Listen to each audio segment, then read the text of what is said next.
There's a particular kind of discouragement that comes when you look at your life and think, everyone else is moving ahead and I'm back at the beginning.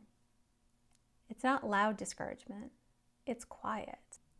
It shows up when you're doing your best to keep going, but it feels like the story you were building is somehow broken in half.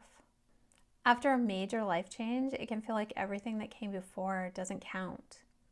Like the progress you made, the growth you earned, and the wisdom you gained, it all got wiped away. I know that feeling. After my divorce, I remember feeling like my life split into two parts. There was everything before, and there was everything after. And for a long time, that after felt like starting over. Not just emotionally, but practically.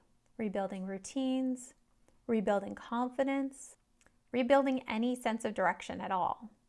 I kept wondering if the woman I had been before still mattered, whether the lessons I learned still applied, whether the ground I'd already covered still counted for anything. It felt like I was dropped at the beginning of the map and had to watch everyone else continue on their way. At some point, I realized I was thinking about life as if it were a game of snakes and ladders. One wrong move, one hard season, one unexpected ending, and you're sent right back to the start. But life with God doesn't work that way. A detour is not the same as a restart. A detour doesn't erase the distance you've already traveled. It doesn't cancel the growth you've already done. It doesn't undo the work that's already taken root in you. It's simply a change of route. That reframe took time to settle in for me. Because when you're living in the middle of a detour, it rarely feels purposeful.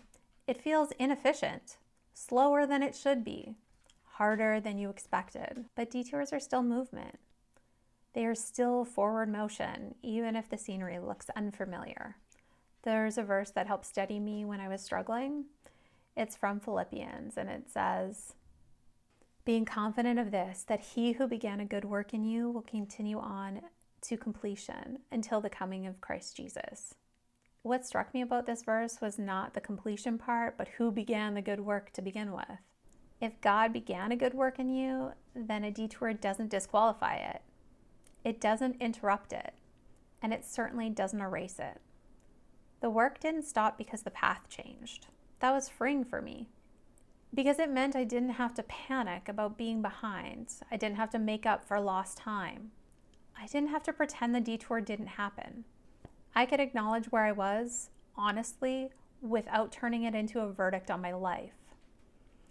If you're in a season that feels unfamiliar, if you're on a path that looks nothing like the one you planned, if you're quietly wondering if you've somehow gone backwards, I want you to hear this. You are not starting over.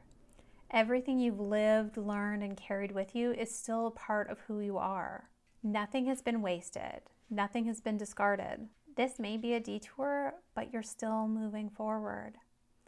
And the same God that had began a good work in you has not stepped away from it now. If this season feels slower than expected or less impressive than you hoped, let it be a reminder, not a rebuke. Detours do not mean you're lost. They just mean you're being led a different way. If you want to join me on this long way through journey, hit subscribe. Friend, may you walk forward today held by grace, even if the path feels uncertain.